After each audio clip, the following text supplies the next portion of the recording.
മിന്നുകെട്ട് ഭാഗം 27. രചന അവതരണം ദിവ്യരാജ്. ഡാ പരനാറി, പതുക്കെ പറയടാ. അവളെങ്ങാനും ഇത് കേട്ടാൽ എൻ്റെ വാല് മുറിഞ്ഞത് തന്നെ. അത്രമാത്രം വെയിറ്റിട്ട അവളുടെ മുന്നിൽ പിടിച്ചു നിൽക്കുന്നത്. എബി ബദ്രി കേൾക്കാൻ പാകത്തിന് പറഞ്ഞു. ഈ പോക്ക് പോവാണേൽ അവള് മിക്കവാറും നിനക്കിനിയും എക്സ്പയറി ഡേറ്റ് കഴിഞ്ഞ പാൽച്ചായ തരും. ബദ്രി അവനെ നോക്കി ഇളിച്ചു കാട്ടി. ഇവന് പാൽച്ചായ അല്ലടാ, പാഷാണമാ കൊടുക്കേണ്ടത്. ഇവന്റെ ഒടുക്കലത്തെ വെറുപ്പിക്കൽ കാരണം എൻ്റെ കൊച്ചു മനസ്സ് മടുത്തായിരിക്കുന്നത്. നമ്മുടെ ഇടവകയിലെ കുര്യച്ചൻ്റെ മോനില്ലേടാ ആ IPS. അവൻ ഇവളെ ഇഷ്ടമാന്ന് പറഞ്ഞ് വിവാഹം ആലോചിക്കാൻ അച്ഛനെ പറഞ്ഞയച്ചിരുന്നു. മമ്മിയും എഡ്ഡിയും അറിയാണ്ട് ഞാൻ അങ്ങേരെ ഒഴിവാക്കിയെന്നേ ഉള്ളൂ. ഇനിയും അങ്ങേരെ ഇതും പറഞ്ഞു വരുവാണേൽ എൻ്റെ പൊന്നബി, എന്നെ കൊണ്ടൊന്നും ചെയ്യാൻ പറ്റുകയില്ല. നിന്നോടുള്ള കലിപ്പില് പെണ്ണ് സമ്മതിക്കുകയും ചെയ്യും. ഇസഹാക്ക് എബിയോടായി പറഞ്ഞു. പെണ്ണാലോചിക്കാൻ പറഞ്ഞു വിട്ട ആള് കൊള്ളാം. പെണ്ണും പിടക്കോഴിയുമില്ലാത്ത പാതിരി. എന്തൊരു വിരോധാഭാസവാടാ ഇതൊക്കെ. ബദ്രി കൈമലർത്തി കാണിച്ചുകൊണ്ട് ചുണ്ടുകൊട്ടി ചിരിച്ചു. ആഹാ, നിനക്കത് പറയാം. അച്ഛൻ പറയുന്നതാ തറവാട്ടിൽ വേദവാക്യം. ഇസഹാക്ക് കൂട്ടിച്ചേർത്തു. ഡാ എന്നതാടാ പിള്ളേരെ, കുറെ നേരമായല്ലോ നിന്റെയൊക്കെ പിറുപിറുപ്പ് തുടങ്ങിയിട്ട്. നിനക്കൊക്കെ ഇത്രമാത്രം സംസാരിക്കാൻ എന്നതാടാ ഉള്ളേ? കഴിച്ചേച്ച് വേണിയിട്ട് പോടാ പിള്ളേരെ. ജോസഫ് ഒച്ചയെടുത്തു. വായടക്കി കിളവാ. എബി അത് പതിയെ പറഞ്ഞതും ഇസഹാക്ക് അവന്റെ തുടയിൽ നല്ലൊരു പിച്ച് കൊടുത്തു. മതിയടാ മതി, താങ്ങുന്നില്ല. അല്പം തെറ്റിപ്പോയി. ഇല്ലെങ്കിലേ എൻ്റെ മണികണ്ഠ സാമീ. എബി എരിവാറ്റി പറഞ്ഞതും അയ്യേ എന്നുള്ള ഭാവത്തിൽ അവനെ നോക്കി ഇസഹാക്ക്. പനി വിട്ടുമാറാത്തത് കാരണം നല്ല ക്ഷീണമുണ്ടായിരുന്നു അമ്മുവിന്. ഇസഹാക്ക് റൂമിലേക്ക് കയറി വന്നതും കാണുന്നത് മൂടി പുതച്ച് ചുരുണ്ടുകൂടി കിടക്കുന്നവളെയാണ്. പതിയെ അവളുടെ തൊട്ടടുത്തായി ചെന്നിരുന്നവൻ. അമ്മു, പനി കുറവില്ലേടാ? നിറുകിൽ കൈവച്ചുകൊണ്ട് പനി നോക്കിയവൻ. തണുക്കയച്ചായ, വിറയോടെ പറയുമ്പോഴും താടി കൂട്ടിമുട്ടുന്നുണ്ടായിരുന്നു. ഇസഹാക്ക് ബെഡിലേക്ക് ഇരുന്നിട്ട് അവളെ തൻ്റെ നെഞ്ചിലേക്ക് അണച്ചു പിടിച്ചു. ബ്ലാങ്കറ്റ് എടുത്ത് പുതച്ചു കൊടുത്തു. അവൻ്റെ നെഞ്ചിൻ ചൂടിൽ അങ്ങനെ ഇരുന്നവൾ. അമ്മു. മുഖമുയർത്തി നോക്കിയ പെണ്ണിൻ്റെ നെറുകിൽ ചുണ്ടുകൾ ചേർത്തു ഇസഹാക്ക്. എന്നും ഈ നെഞ്ചിൻ്റെ തണലിൽ എൻ്റെ പെണ്ണുണ്ടാവണം. ഇച്ചായൻ്റെ അവസാന ശ്വാസം അകലുന്നവരെയും. കേട്ടോ? നെറുകിൽ തലോടിക്കൊണ്ട് അവനത് പറയവേ വല്ലാത്ത വേദന തോന്നി അവൾക്ക്. എന്തിനാ ഇങ്ങനെ പറയുന്നേ? ഈ നെഞ്ചിൽ കിടന്ന് മരിക്കാനാ ഞാൻ ആഗ്രഹിക്കുന്നത്. അതിനു മുന്നേ എന്നെ തനിച്ചാക്കി പൊയ്ക്കളയല്ലേ ഇച്ചായ. സഹിക്കാൻ കഴിയില്ല എനിക്ക്, വിറയോടെ പറഞ്ഞു വീണ്ടും. അതിനെന്നാ, ഞാൻ പോകുമ്പോൾ നിനക്ക് കൂട്ടായി നമ്മുടെ 1/2 ഡസൻ പിള്ളേരുണ്ടാവും. അത് പോരേടി നിനക്ക്? കുറുമ്പോടെ പറഞ്ഞത്. പോരാ. ആരൊക്കെയുണ്ടെന്ന് പറഞ്ഞാലും ഈ തണലോളം വരില്ല ഒന്നും. അമ്മൂന്നുള്ള ഈ വിളി കേൾക്കാതെ, ഈ നെഞ്ചിലെ ചൂടറിയാതെ, ഈ നിശ്വാസം ഏൽക്കാതെ അമ്മാളുവിന് കഴിയില്ല ഇച്ചായ. അവൻ്റെ രോമാവൃതമായ നെഞ്ചിൽ പതിഞ്ഞു കിടക്കുന്ന കുരിശുമാലയെ ഒന്ന് തഴുകി അമ്മാളു. ഓരോ നിമിഷവും അവൻ്റെ പ്രണയത്തെ പൂർണ്ണമാക്കുന്ന പെണ്ണവൻ്റെ ആത്മാവിൻ്റെ ആഴങ്ങളിലേക്ക് പടർന്നിറങ്ങുന്നത് ഒരിക്കൽ കൂടി അറിഞ്ഞവൻ, ഒരിക്കലും വേർപിരിയാനാവാത്തതുപോലെ. ഏറെ നേരത്തിന് ശേഷം അമ്മാളു അവൻ്റെ നെഞ്ചിൽ കിടന്നുറങ്ങി എന്നായതും അവളെ ബെഡിലേക്ക് കിടത്തിക്കൊണ്ട് ബ്ലാങ്കറ്റ് എടുത്ത് പുതപ്പിച്ചു. ഈ സമയം ഫോണിൽ ബീപ്സ് കേട്ട് കയ്യിലെടുത്തു നോക്കി. ബദ്രിയുടെ മെസ്സേജ്. ഇസാ, വേഗം കുളപ്പടവിലേക്ക് വരണം, അത്യാവശ്യമാണ്. ഇത്രമാത്രം. ഇസഹാക്ക് നേരെ താഴേക്ക് ചെന്നു. എബിയും ബദ്രിയും അവിടെ തന്നെ നിൽപ്പുണ്ടായിരുന്നു. രണ്ടും കാര്യമായ എന്തോ ചർച്ചയിലാണെന്ന് മനസ്സിലായി ഇസഹാക്കിന്. എന്താടാ, എന്നാത്തിനാ വരാൻ പറഞ്ഞത്? ഇസഹാക്ക് തിരക്കിയതും കള്ളച്ചിരിയോടെ എബി ബദ്രിയെ ഒന്ന് നോക്കി. എന്താടാ? അവൻ വീണ്ടും തിരക്കി. ഡാ, പെണ്ണും പെടക്കോഴിയും വേണ്ടാന്ന് പറഞ്ഞ് നടന്ന ഇവന് പെണ്ണ് കെട്ടണം പോലും. ചിരിയോടെ പറഞ്ഞു എബി ബദ്രിയെ നോക്കിക്കൊണ്ട്. ആണോടാ? ഈ വൈകിയ വേളയിലെങ്കിലും നിനക്ക് നല്ല ബുദ്ധി തോന്നിയല്ലോ. കർത്താവിന് സ്തുതി. ഇസഹാക്ക് അവനെ നോക്കി ചിരിയോടെ പറഞ്ഞു. ഡാ, പെണ്ണാരാന്നറിയണ്ടേ നിനക്ക്? എബിയാണ് ആക്കിയ ചിരിയോടെ ചോദിച്ചത്. ജാനറ്റ് ആണെന്ന് രാവിലെ ഇവൻ്റെ ആക്രാന്തം പിടിച്ച നോട്ടത്തിൽ നിന്നും ഞാൻ ഉറപ്പിച്ചതാടാ എബി. ബദ്രിയുടെ മുടിയൊന്ന് കുടഞ്ഞുകൊണ്ട് പറഞ്ഞു ഇസഹാക്ക്. പക്ഷേ അവളോട് ഇവൻ ഇതുവരെ പറഞ്ഞിട്ടില്ല. ഇന്നും ഇന്നലെയും മുതലല്ല ഇവൻ അവളെ കാണാൻ തുടങ്ങിയത്. എന്നിട്ട് ഇപ്പോഴാണോടാ നിനക്ക് പ്രേമിക്കാൻ തോന്നിയേ? ബദ്രിയെ നോക്കി ഇസഹാക്ക്. അറിയില്ലടാ, അവളുടെ അവസ്ഥയൊക്കെ വല്യമ്മച്ചി പറഞ്ഞു തന്നപ്പോൾ അവളോട് സഹതാപമായിരുന്നു. പക്ഷേ എന്തോ എപ്പോഴാന്ന് അറിയാൻ മേല അവളെൻ്റെ ഹൃദയത്തിൻ്റെ ഭാഗമായതെന്ന്. ഒന്നും പറയാൻ പറ്റുന്നില്ല ഇസ. വല്ലാത്തൊരു പിടപ്പ് ചിരിയോടെ പറഞ്ഞു ബദ്രി. ഇന്ന് അവളുടെ മുൻ ഭർത്താവുമായുള്ള ഡിവോഴ്സിന്റെ വിധി വരുന്ന ദിവസമാ. വല്യപ്പച്ചനോടൊപ്പം കോടതിയിലേക്ക് പോയിരിക്കുക അവള്. തിരികെ വരുമ്പോൾ കുരിശടിയിൽ ചെന്ന് മെഴുകുതിരി വെക്കുന്ന പതിവുണ്ട് അവൾക്ക്. നിനക്ക് പറയാനുള്ളതൊക്കെ അവിടെ വെച്ച് പറഞ്ഞൂടെ? ഇവിടെ വന്നാലും നിനക്കവളെ ഒറ്റയ്ക്കൊന്നും കിട്ടുകയില്ല. എപ്പോഴും ആനിയോ വല്യമ്മച്ചിയോ പിന്നാലെ ഉണ്ടാവും. ഇതാവുമ്പോൾ നിനക്ക് തുറന്നു പറയാൻ നല്ല അവസരമായിരിക്കും. ശരിയാ ഇസ, എനിക്ക് അവളോട് എല്ലാം തുറന്നു പറയണം. പെട്ടെന്ന് അംഗീകരിക്കാൻ ബുദ്ധിമുട്ടാവും. സമ്മതിച്ചു തരികയുമില്ലായിരിക്കും. കാരണം അത്രയും വേദന തിന്ന് തീർത്തിട്ടുണ്ടാവില്ലേ അയാളിൽ നിന്നും അവൾ. ഞാനും അയാളെ പോലെയെന്ന് ചിലപ്പോൾ ചിന്തിക്കാം. ഭയമായിരിക്കാം. വീണ്ടും ഒരു പരീക്ഷണത്തിന് എനിക്ക് കഴിയോടാ അവളുടെ നോവിന് ആശ്വാസമാകാൻ. എങ്കിൽ മാത്രമേ അവളിലേക്ക് എത്താൻ എനിക്ക് കഴിയൂ. ഇരുളടഞ്ഞ അവളുടെ ജീവിതത്തിൽ പ്രകാശപൂരിതമാക്കുന്ന നറുവെട്ടമാവാൻ തോന്നാടാ ഇസ. ഒരിക്കലും കൈവിടാതെ ചേർത്ത് പിടിക്കാൻ തോന്നാം. അവൾ ഇതുവരെ അനുഭവിച്ചതല്ല ശരിക്കുള്ള ജീവിതം. ഇനി ആസ്വദിക്കാൻ പോണതാണെന്ന് അവൾക്ക് ബോധ്യപ്പെടുത്തി കൊടുക്കണം എനിക്ക്. ബദ്രി അത് പറഞ്ഞു നിർത്തുമ്പോൾ നറുപുഞ്ചിരിയോടെ അവന്റെ തോളിൽ തട്ടി ഇസഹാക്ക്. വല്ലോ മനസ്സിലായടാ ജോണേ? കണ്ണു തുറച്ചുകൊണ്ട് ബദ്രിയെ നോക്കി എബി. എന്ത്? ഇസഹാക്ക് അവനെ നോക്കി. അല്ല, ഇവൻ ഇത്രയും പറഞ്ഞതൊക്കെ എന്തുവാടാ ഇതൊക്കെ? നീ ഇമ്മാതിരി അവളോട് പറയുവാണേൽ അമ്മച്ചിയാണേ അവൾ നിന്നെ കല്ല് വാരി എറിയും. വിദ്യാഭ്യാസം കൂടിപ്പോയതിന്റെ കണ്ട പൈങ്കിളി വാരികകളൊക്കെ വാരിക്കൂട്ടി തീയിടാത്തതിന്റെ അഹങ്കാരമായതൊക്കെ. പുച്ഛത്തോടെ ചിറുകൊട്ടിക്കൊണ്ട് പറഞ്ഞു എബി. നാഴികയ്ക്ക് 40 വട്ടം ആനയെ വെറി പിടിപ്പിച്ചിരിക്കുന്ന നിന്നോട് ഇതേപ്പറ്റി പറഞ്ഞിട്ട് കാര്യമില്ല. അതിന് പ്രണയിച്ചു തുടങ്ങണം. അവൾ എന്റേതാ, എന്റെ പ്രാണന്റെ പാതിയ എന്നൊക്കെ തീരുമാനിച്ചുറപ്പിച്ചാലേ നമ്മുടെ ലോകം അവളാണെന്ന് തോന്നത്തുള്ളൂ. എന്നാലേ അവൻ ഈ പറഞ്ഞത് എന്തൊക്കെയാന്ന് മനസ്സിലാവൂ. പറഞ്ഞു നിർത്തി ഇസഹാക്ക്. ഓ പിന്നെ ഒഞ്ഞു പോയടാ, 2 കാമുകന്മാർ വന്നേക്കുന്നു. ഈ സമയം ഇസഹാക്കിന്റെ ഫോണിലേക്ക് ഒരു മെസ്സേജ് വന്നു. അവനത് വേഗം ഓപ്പൺ ചെയ്തതും ദേഷ്യത്താൽ കണ്ണുകൾ കുറുകി. ആരാടാ ഇസ? എന്തായിരുന്നു പറഞ്ഞത്? ബദ്രി തിരക്കി. കോശി ചായനായിരുന്നടാ. ആ പന്ന മോള് ജാമ്യത്തിൽ ഇറങ്ങിന്ന് പല്ല് ഞെരിച്ചുകൊണ്ട് പറഞ്ഞു ഇസഹാക്ക്. ആര്? എസ്തേറോ? ബദ്രി ചോദിച്ചു. അവളുടെ തന്ത ആ മൈക്കിൾ കാശ് വാരി വിതറി. അമ്മാളുവിനെ കൊല്ലാൻ വന്ന അവളുടെ വേട്ടനായ്ക്കള് അവളോട് കൂറ് കാട്ടിയിട്ടുണ്ട്. അവളല്ല കൊട്ടേഷൻ ഏർപ്പെടുത്തിയതെന്ന് അവനൊക്കെ മൊഴിമാറ്റി പറഞ്ഞെന്ന് അറിഞ്ഞത്. ദേഷ്യത്തോടെ മുഷ്ടി ചുരുട്ടി ഇസഹാക്ക്. എടാ, അവളിനി അടങ്ങിക്കോളും. ഇനിയൊരു പ്രശ്നത്തിന് വരുമെന്ന് തോന്നുന്നില്ല. എന്നതായാലും നോക്കാം. നീ വെറുതെ ടെൻഷൻ ആവണ്ട. എന്നാൽ അവൾക്ക് കൊള്ളാം. മറുപടി ഒരു മൂളലിലൊതുക്കിക്കൊണ്ട് പറഞ്ഞു ഇസഹാക്ക്. വൈകുന്നേരം ഇസഹാക്ക് പറഞ്ഞതുപോലെ തന്നെ ബദ്രി കുരിശടിയിലേക്ക് ചെല്ലുമ്പോൾ കാണുന്നത് മാതാവിന്റെ രൂപത്തിനു മുന്നിൽ മെഴുകുതിരികൾ കത്തിച്ചു വെച്ച് പ്രാർത്ഥിക്കുന്നവളെയാണ്. ഒന്ന് മുരടനക്കിയതും അവൾ തിരിഞ്ഞു നോക്കി. പോയ കാര്യം എന്തായി? പതിയെ ചോദിച്ചവൻ. അമ്പരപ്പോടെ അവനെ മുഖമുയർത്തി നോക്കിയവൾ. ഡിവോഴ്സ് കിട്ടി. ഇനി ചാർലി ചായനെ വേണ്ടാന്ന് ഞാനും, എന്നെ വേണ്ടാന്ന് ആളും തീർത്തു പറഞ്ഞു. സ്വയം പുച്ഛത്തോടെ ചിരിച്ചുകൊണ്ടവൾ പറഞ്ഞു. ഏയ്, ഇങ്ങനെ ഡിസ്പാവല്ലേ. എല്ലാം ഓക്കെ ആവും. ഇന്നത്തെ ഈ ദുഃഖത്തിനു പകരം നാളെ ഒത്തിരി സന്തോഷങ്ങൾ തന്നെ തേടി വരും. ബദ്രി അത് പറയുമ്പോൾ കരയാൻ തുടങ്ങി ജാനറ്റ്. കുഞ്ഞു നാളു മുതൽ സന്തോഷം എന്തെന്നറിയാതെ വളർന്നവളാ ഞാൻ. വാടകയ്ക്കാണെങ്കിലും അരപ്പട്ടിണിയിലാണെങ്കിലും ഉള്ളതുകൊണ്ട് ഓണം പോലെ ജീവിച്ച ഒരു സാധാരണ കുടുംബം അതായിരുന്നു ഞങ്ങളുടേത്. ചാച്ചൻ ഒരു ചെത്ത് തൊഴിലാളിയായിരുന്നു. അമ്മ സാധാ വീട്ടമ്മ. ഞാനും ജിൻസണും ഇരട്ട കുട്ടികളാ. ഒരേ ക്ലാസ്സിൽ തന്നെയായിരുന്നു. 5ാം ക്ലാസ്സിൽ പഠിക്കുന്ന സമയത്ത് സ്കൂളിൽ കഴിഞ്ഞ് വീട്ടിലേക്ക് വരുമ്പോൾ കാണുന്നത് വീട്ടിന് മുന്നിലെ ആൾക്കൂട്ടമാണ്. നെഞ്ചിടിപ്പോടെ അകത്തേക്ക് വന്നപ്പോൾ അലറിക്കരയുന്ന അമ്മച്ചിയെ കണ്ട് പതറിപ്പോയി.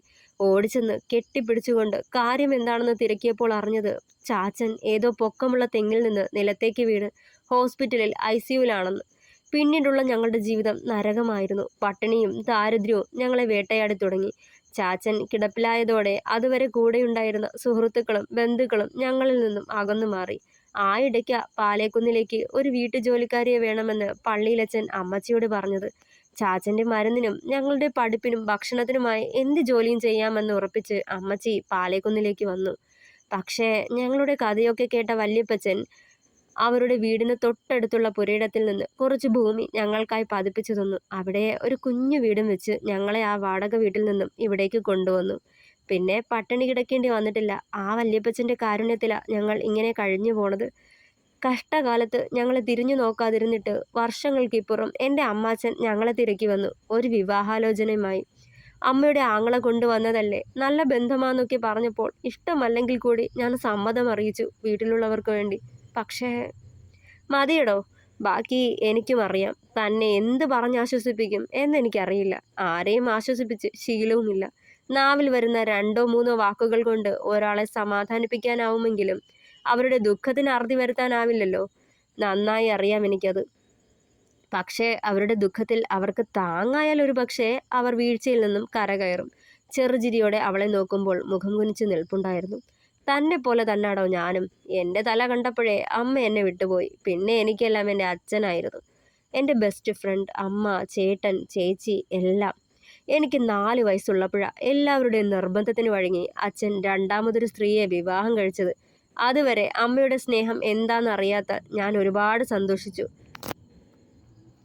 പക്ഷേ അച്ഛൻ്റെ മുന്നിൽ അവരെൻ്റെ സ്നേഹനിധിയായി അമ്മയായി. അച്ഛനില്ലാത്തപ്പോൾ പറഞ്ഞു നിർത്തിയവൻ പിന്നെ തുടർന്നു. സമയത്തിന് ഭക്ഷണം തരാതെയും വീട്ടുജോലി ചെയ്യിപ്പിച്ചും അവരെന്നെ മാക്സിമം ദ്രോഹിച്ചു. ഭാരിച്ച ജോലികൾ തുമ്പിയെക്കൊണ്ട് കല്ലെടുപ്പിക്കുന്ന പോലെ എന്നെക്കൊണ്ട് ചെയ്യിച്ചു. അച്ഛനോട് പറഞ്ഞാൽ പച്ചവെള്ളം തരില്ലെന്ന് പറയും. ഭയമായിരുന്നു എനിക്കവരെ. ആരോടും ഒന്നും പറയാതെ എല്ലാം സഹിച്ചു. ഒരിക്കൽ അച്ഛൻ ഇതൊക്കെ മനസ്സിലാക്കി അവരെ വീട്ടിൽ നിന്നും ഇറക്കി വിട്ടു. അച്ഛനോട് മാപ്പ് ചോദിച്ചു കരഞ്ഞ് കാല് പിടിച്ചിട്ടും കൂടി അവരെ പറഞ്ഞയച്ചു. പിന്നെ വീണ്ടും ഞങ്ങളുടെ പഴയ ലോകം, ഞാനും അച്ഛനും മാത്രമുള്ള സന്തോഷം നിറഞ്ഞ ലോകം. പക്ഷേ വിധി അവിടെയും എന്നോട് ക്രൂരത കാട്ടി. അച്ഛൻ ഉപേക്ഷിച്ചിട്ടും ഇടയ്ക്കിടെ രണ്ടാനമ്മ വീട്ടിലേക്ക് വരാറുണ്ടായിരുന്നു, കാശിന് വേണ്ടി. നിയമപരമായി അവർ അച്ഛൻ്റെ ഭാര്യയായിരുന്നു. ഡിവോഴ്സ് കഴിയാത്തത് കാരണം ജീവിച്ചു പോവാനുള്ളത് കൊടുക്കണമെന്ന് ആവശ്യപ്പെട്ട് വരുമായിരുന്നു. ആദ്യം എതിർത്തു. പിന്നെ ഒരു വഴക്കൊഴിവാക്കാൻ മാസാമാസം ഒരു തുക മണി ഓർഡറായി ചെയ്യുമായിരുന്നു. കിട്ടുന്ന ശമ്പളത്തിൽ നിന്നും അവർക്കുള്ള വിഹിതം കൊടുത്ത് കഴിയുമ്പോൾ ഞങ്ങൾ രണ്ടാളും ചിലവഴിച്ച് ബാക്കി വരുന്നത് കൂട്ടിവെച്ച് അച്ഛൻ സ്വന്തമായി കുറച്ച് പുരയിടം വാങ്ങി. പിന്നെ ആ പുരയിടം അവർക്ക് എഴുതി വേണമെന്ന് പറഞ്ഞ് വരാൻ തുടങ്ങി. ഇടയ്ക്കിടെ അവരുടെ ആങ്ങളെയും കൂട്ടി വന്നായിരുന്നു വഴക്ക്. എൻ്റെ 12ാം വയസ്സിൽ അതുപോലൊരു വാക്ക് തർക്കത്തിനിടെ അച്ഛനെ എനിക്ക് നഷ്ടപ്പെട്ടു. രണ്ടാനമ്മയുടെ ആങ്ങളെയുമായി തർക്കത്തിനിടെ. കണ്ണുകൾ തുടച്ചുകൊണ്ട് അവനത് പറയുമ്പോൾ എല്ലാം ശ്രദ്ധയോടെ കേട്ടുനിന്നു ജാനറ്റ്. അവനെ ഒന്ന് ആശ്വസിപ്പിക്കാനായി കൈ ഉയർത്തിയെങ്കിലും പതിയെ ആ ശ്രമം ഉപേക്ഷിച്ചു. അല്പനേരം രണ്ടുപേർക്കിടയിലും മൗനം തളം കെട്ടി. വാക്കുകൾ പുറത്തേക്ക് വരാതെ വിതുമ്പിപ്പോയി ബദ്രി. തെല്ല് നേരം കഴിഞ്ഞതും വീണ്ടും തുടർന്നു. അതിനുശേഷം ഞാൻ ഒറ്റപ്പെട്ടു പോയെന്നാ കരുതിയത്. പക്ഷേ അന്ന് എനിക്ക് താങ്ങായി നിന്നത് ഇസായുടെ പപ്പയാ, ഐസക് അങ്കിൾ. എന്നെ ഏറ്റെടുത്ത് പഠിപ്പിച്ചു. ഒരു വലിയ ബോർഡിംഗ് സ്കൂളിൽ ചേർത്തു. അച്ഛനായി കണ്ടാൽ മതിയെന്ന് പറഞ്ഞു.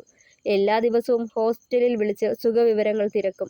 എന്നെ കാണാൻ എനിക്കിഷ്ടമുള്ള പലഹാരങ്ങളും സമ്മാനങ്ങളും വസ്ത്രങ്ങളുമായി എല്ലാ മാസവും മുടങ്ങാതെ വരും ഐസക് അങ്കിൾ. അന്നത്തെ ഒരു ദിവസം ഔട്ടിങ്ങിനായും ഷോപ്പിങ്ങിനായും കൊണ്ടുപോകും. അച്ഛനില്ലാത്ത കുറവ് അറിയിക്കാതിരിക്കാനായി പരമാവധി ശ്രമിച്ചു. പക്ഷേ ആർക്കും പകരമാവില്ലെന്ന് ഞാൻ തിരിച്ചറിഞ്ഞിട്ടുണ്ട് അപ്പോഴൊക്കെ. പിന്നെ ഒരു ദിവസം ഐസക് അങ്കിളിനൊപ്പം വെളുത്തുയരമുള്ള എൻ്റെ അതേ പ്രായത്തിലുള്ള ഒരു പയ്യൻ കൂടി വന്നു.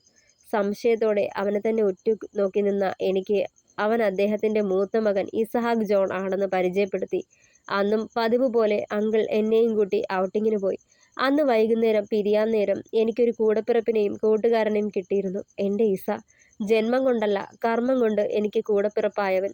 പിന്നീട് എല്ലാ തവണയും അങ്കിളിനൊപ്പം അവനും വന്നിരുന്നു. +2 കഴിഞ്ഞ് എന്നെ നാട്ടിലേക്ക് കൊണ്ടുവന്നു. എബിയുടെ തറവാട്ടിൽ കൊണ്ടുചെന്നാക്കി. അവിടെ എനിക്ക് പുതിയൊരു സുഹൃത്തിനെ കൂടി കിട്ടി, എബി. സദാ ഓരോന്നും പറഞ്ഞ് വെറുപ്പിച്ച് ഞങ്ങൾ മൂന്നും ഒറ്റക്കെട്ടായി. അവധി കഴിഞ്ഞ് റിസൾട്ട് വന്നു. ഫസ്റ്റ് റാങ്ക് ഉണ്ടായിരുന്നതുകൊണ്ട് അങ്കിൾ എന്നെ തുടർ പഠനത്തിനയച്ചു ബാംഗ്ലൂരിലേക്ക്. പഠനത്തിനോടൊപ്പം മാർഷൽ ആർട്സും പഠിച്ചെടുത്തു. ജീവിതം ഒരൊഴുക്കിൽ മുന്നോട്ട് പോകവേ 18ാം വയസ്സിൽ പട്ടാളത്തിൽ ചേർന്നു. ആ സമയത്തെ അങ്കിളുടെ മരണം എന്നെ തളർത്തി. അന്ന് ഇസയ്ക്ക് താങ്ങാവാൻ കൂടി കഴിയാതെ ഞാനെവിടെ. പറയാനെങ്കിൽ ഒത്തിരി ഉണ്ടടോ.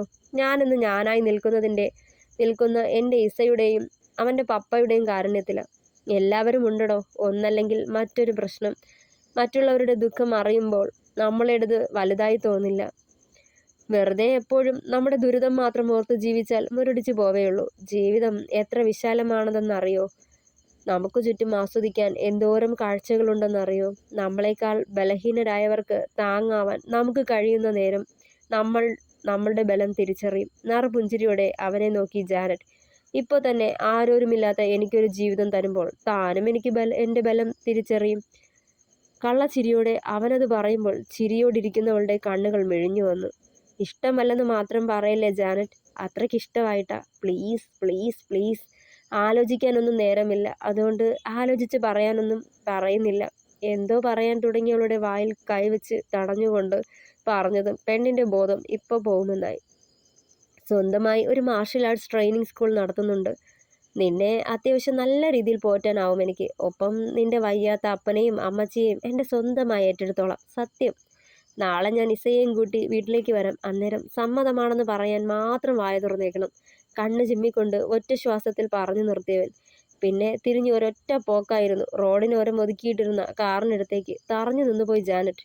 പഠിക്കുന്ന കാലത്ത് ഒരുപാട് പേര് പ്രപ്പോസ് ചെയ്തിട്ടുള്ളതാ. പക്ഷേ ഇതുപോലൊന്ന് ഇതാദ്യമാ ഓർത്തതും ചിരിച്ചു പോയവൾ. ദേ പെണ്ണെ, ഒരു കാര്യം പറയാൻ വിട്ടുപോയി. I love you. കാർ സ്റ്റാർട്ടാക്കിക്കൊണ്ട് വിൻഡോ ഗ്ലാസ്സിലൂടെ തല പുറത്തേക്കിട്ട് ഉച്ചത്തിൽ വിളിച്ചു കൂവിയവൻ. ചമ്മലോടവൾ ചുറ്റും നോക്കി. കുരിശടിയിലേക്ക് വന്ന ഒന്നോ രണ്ടോ പേർ അടുത്തൊക്കെ നിൽപ്പുന്നുണ്ടായിരുന്നു. തന്നെ തുറിച്ചു നോക്കുന്നവരെ കാണെ ചമ്മലോടെ മുഖം താഴ്ത്തിക്കൊണ്ട് മുന്നോട്ട് നടന്നവൾ. ഈ നേരം കൊണ്ട് ബദ്രിയുടെ കാർ ഏറെ ദൂരം പിന്നിട്ടിരുന്നു. ഇസഹാക്കിന്റെ നെഞ്ചിൽ തലചായ്ച്ച് കിടന്നു അമ്മാളു. വീണ്ടും ഒരു കൂടിച്ചേരലിന്റെ സംതൃപ്തമായി മനവും തനുവും. അവളുടെ അഴിഞ്ഞുലഞ്ഞ വാർമുടി ചുരുളിലൂടെ വിരലോടിച്ചു ഇസഹാക്ക്. തന്റെ ചുംബനത്തിനാലും വിയർപ്പിനാലും അവളുടെ നെറുകിൽ പടർന്നു കിടക്കുന്ന സിന്ദൂരത്തിലും പതിഞ്ഞു കിടക്കുന്ന താലിയിലും കണ്ണുകൾ പായവേ വല്ലാത്തൊരനുഭൂതി വന്നവനെ പൊതിഞ്ഞു. ആലസ്യത്തിൽ കിടക്കുന്നവളുടെ കൈവിരലുകളിൽ തന്റെ കൈവിരലുകൾ കോർത്ത് ചുണ്ടോട് ചേർത്ത് പിടിച്ചു ഇസഹാക്ക്. തന്റെ ഹൃദയമിടിപ്പിന് കാതോർത്ത് നെഞ്ചിൽ പതുങ്ങിക്കിടന്നവളുടെ നെറുകിൽ ചുംബനങ്ങൾ കൊണ്ട് പൊതിഞ്ഞവൻ മതിവരാതെ. അമ്മോ, പതിയെ വിളിച്ചതും ഇച്ഛായ നേർത്ത നാദം അവളിൽ നിന്നു മുതിർന്നു. ഭ്രാന്ത് പിടിപ്പിക്കാ പെണ്ണെ, നിന്റെ പ്രണയവും നീയും. എന്തിനീ നേർത്ത ശബ്ദം പോലും. മൃദുവായി പുഞ്ചിരിച്ചവളെ വീണ്ടും ബെഡിലേക്കിട്ടുകൊണ്ട് അവളിലേക്ക് അമർന്നു ഇസഹാക്ക് കുറുമ്പു നിറഞ്ഞ ചിരിയോടെ. ഇനി എന്താ ഉദ്ദേശം? പിരികമുയർത്തിക്കൊണ്ട് അവനെ നോക്കി പെണ്ണ്.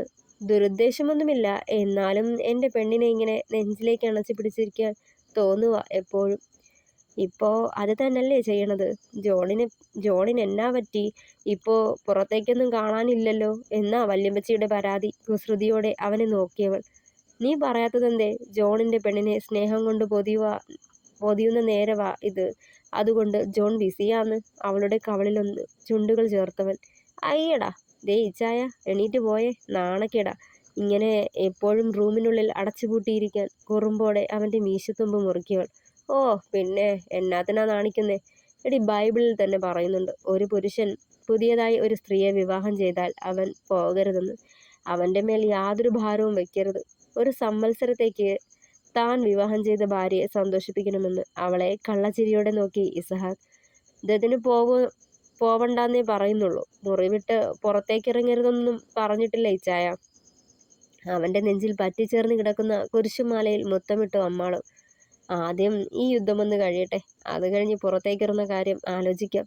കള്ളച്ചിരിയോടെ അവളുടെ കഴുത്തിലേക്ക് മുഖം പൊഴുത്തി ഇസഹാക്ക്. നീ എന്ന ലഹരി മുകരണം എനിക്ക് ആവോളം. നിന്റെ പ്രണയമെന്ന വീര്യമേറിയ വീഞ്ഞിനോളം എന്നെ മത്ത് പിടിപ്പിക്കാൻ പോന്ന മറ്റൊരു ലഹരിയില്ല. നിന്റെ സർപ്പ സൗന്ദര്യം എന്നിലെ വികാര തീവ്രതയുടെ അതിർവരമ്പുകളെ ഭേദിക്കുന്നു. ഓരോ നിമിഷവും നിന്നിലേക്ക് അലിയാനൻ ഹൃദയം വെമ്പുന്നു, കടിഞ്ഞാണിട്ട കുതിര കണക്കെ. അവളുടെ കാതോരം മെല്ലെ പറയവേ പൂത്തെളിഞ്ഞു പോയവൾ. അവന്റെ അധരങ്ങൾ വീണ്ടും അവളുടെ അധരത്തെ പുൽകിയിരുന്നപ്പോൾ. കുളപ്പടവിൽ തനിച്ചിരിക്കുകയായിരുന്നു ആനി. എബിച്ചായനിൽ നിന്നും മനഃപൂർവ്വം അകന്നു നടക്കുന്നത് തന്നെ. എന്നെ ഇഷ്ടമല്ലാത്ത ആളിനെ ഞാൻ എന്തിനാ പിന്നാലെ നടന്ന് ശല്യം ചെയ്യുന്നത്? എബിച്ചായനോട് മിണ്ടാതിരിക്കുമ്പോൾ വല്ലാത്തൊരു ഭാരവ. എന്നാലും സാരമില്ല, കുറേ ആവുമ്പോൾ അതൊക്കെ ശീലമായിക്കോളും. ഇങ്ങനെ അകന്നിരിക്കുന്നതാ നല്ലത്. വെറുതെ പ്രതീക്ഷ കൊടുത്ത് മനസ്സിനെ നോവിക്കണ്ട. അല്ലേൽ ഒരു പക്ഷേ എബിച്ചായന്റെ ജീവിതത്തിൽ മറ്റൊരു പെൺകുട്ടി വരുവാണെങ്കിൽ എൻ്റെ മനസ്സ് പോലും കൈവിട്ടു പോവും. ഓർത്തതും ഒരേങ്ങൽ പുറത്തേക്ക് വന്നിരുന്നു. വെള്ളത്തിൽ ശക്തമായ എന്തോ വന്ന് വീണ ഒച്ച കേട്ടതും ഞെട്ടലോടെ ചാടിപ്പിടച്ചെഴുന്നേറ്റു ആനി. പിന്നിലൊരു പൊട്ടിച്ചിരി കേട്ടതും അവിടേക്ക് നോക്കിയവൾ. കൈയടിച്ചുകൊണ്ട് വയറും പൊത്തി ചിരിക്കുന്നവനെ കൂർപ്പിച്ചു നോക്കി ആനി. പേടിച്ചോടി നീർക്കോലി? അല്ല, നീ എന്തിനാ 24 മണിക്കൂറും ഇവിടെ വന്നിരിക്കുന്നത്? സന്യാസം സ്വീകരിച്ച് ധ്യാനത്തിലിരിക്കാനുള്ള ഉദ്ദേശം വല്ലതും ഉണ്ടോ? കുറുമ്പോടെ അവളെ നോക്കി എബി. അറിഞ്ഞിട്ടപ്പോ എന്തിനാ? ധ്യാനം കൂടെ വരാനാണോ? അവനെ ചെറിഞ്ഞു നോക്കി. അയ്യോ വേണ്ടേ, എനിക്ക് ഈ സന്യാസത്തിന് താല്പര്യമില്ല. എനിക്ക് പെണ്ണ് കിട്ടാനുള്ളതല്ലയോ. അത്യാവശ്യം നല്ലൊരു കുടുംബത്തിൽ നിന്ന് കാണാൻ കൊള്ളാവുന്ന, നിന്നെപ്പോലെ തലയിൽ പിണ്ണാക്കും ചെളിമണ്ണുമല്ലാതെ ഇത്തിരി വകതിരിവ് കൊണ്ട് നടക്കുന്ന ഏതേലും നസ്രാണി പെണ്ണിനെ കിട്ടുവാണെങ്കിൽ അപ്പോൾ അങ്ങ് കെട്ടണം. അവളെ ഒന്ന് പാളി നോക്കി എബി. കണ്ണൊക്കെ നിറഞ്ഞിരിക്കുന്നത് കണ്ടതും വല്ലാത്തൊരു നോവ് തോന്നി അവന്. പക്ഷേ അപ്പോഴും വിട്ടുകൊടുക്കാൻ തയ്യാറാവാത്തതുപോലെ അവളെ ചൊടിപ്പിക്കാനായി ഓരോന്നും പറഞ്ഞു. ഞാൻ പോവാ. എന്തിനാ ഇതൊക്കെ എന്നോട് പറഞ്ഞ് ബോധിപ്പിക്കുന്നത്? ഇനിയും നിങ്ങളുടെ പിന്നാലെ വരുമോ എന്ന് ചിന്തിച്ചിട്ടാണോ? എന്നെപ്പോലൊരു പെണ്ണല്ല നിങ്ങളുടെ മനസ്സിലെന്ന് വീണ്ടും വീണ്ടും മനസ്സിലാക്കി തരാനാണോ? വേണമെന്നില്ല. അല്ലാതെ തന്നെ അറിയാം ഈ മനസ്സിൽ ഞാനില്ലാന്നും ഇനി ഉണ്ടാവില്ലാന്നും. ശല്യം ചെയ്ത് പിന്നാലെ വരില്ല ഈ ആനി. ഒരു പൊട്ടിക്കരച്ചിലൂടെ പടവുകൾ കയറി പോകുന്നവളെ നോക്കി തറഞ്ഞു നിന്നു എബി. ആനി, ആനി, ഡി ഒന്ന് നിന്നേ! പിന്നാലെ വിളിച്ചുകൊണ്ട് ഓടിച്ചെല്ലുമ്പോൾ ദൂരേക്ക് ഓടി അകന്നിരുന്നവൾ. വെറുതെ അവളെ വെറുപിടിപ്പിക്കാൻ പറഞ്ഞതാ. പെണ്ണിന് ഒരുപാട് ഫീലായെന്നാ തോന്നുന്നത്. സ്വയം തലക്കടിച്ചുകൊണ്ടവൻ പിറുപിറുത്തു. എൻ്റെ ആനിക്കൊച്ചേ, നീ ഇല്ലാതെ ഞാനില്ലടി. നിന്റെ പഠിപ്പൊക്കെ കഴിയണത് വരെ ഉണ്ടാവും ഈ വെറുപ്പിക്കൽ. അത് കഴിയുമ്പോൾ ഇച്ചായൻ നല്ല കുട്ടിയായി എൻ്റെ കൊച്ചിനെ വന്ന് പ്രപ്പോസ് ചെയ്തോളാം, പുഞ്ചിരിയോടെ പറഞ്ഞു എബി. അമ്മാള് ഉണർന്നതും റൂമാകെ ഇരുട്ട് വ്യാപിച്ചിരുന്നു. പെട്ടെന്ന് ഇസഹാക്കിനെ നോക്കുമ്പോൾ അവൻ കിടന്നിടം ശൂന്യം. അയ്യോ, ഒരുപാട് വൈകിയല്ലോ. ബെഡ്ഷീറ്റ് കൂട്ടിപ്പിടിച്ച് എഴുന്നേറ്റ് ലൈറ്റിട്ടവൾ. ഇച്ചാൻ ഇതെവിടെ പോയതാ? എന്നാലും നല്ല ആളാ, എന്നെ ഒന്ന് വിളിക്കു കൂടി ചെയ്യാതെ പോയിക്കളഞ്ഞല്ലോ. പരിഭവത്തോടെ ഓർത്തുകൊണ്ട് ബാത്റൂമിലേക്ക് ചെന്ന് ഫ്രഷായി വന്നു. ഫോണിൽ മെസ്സേജ് ടോൺ കേട്ടതും ടേബിളിന് മുകളിൽ നിന്നും അത് കയ്യിലെടുത്തു. ഓപ്പൺ ചെയ്തു. ഒരു അൺനോൺ നമ്പറിൽ നിന്നുമുള്ള വാട്സാപ്പ് മെസ്സേജിന്റെ നോട്ടി കണ്ടതും സംശയത്തോടെ നെറ്റി ചുളിച്ചു. ഓപ്പൺ ചെയ്ത് നോക്കിയതും കുറെ ഫോട്ടോസ്. ആദ്യത്തെ ഫോട്ടോ ഓപ്പൺ ആയതും ശരീരമാകെ മരവിച്ച പോലെ തോന്നി അവൾക്ക്. തുടരെ തുടരെ ഓരോന്ന് സ്ക്രോൾ ചെയ്തു പോയവൾ ദേഹമാകെ വിറകൊണ്ടു. കയ്യിൽ നിന്നും ഫോൺ നിലത്തേക്ക് വീണതും നിലത്തേക്ക് ഊർന്നിരുന്ന് പോയവൾ. തുടരും. പ്രിയപ്പെട്ടവരെ, കഥ ഇഷ്ടമായാൽ അഭിപ്രായങ്ങൾ പറയണേ.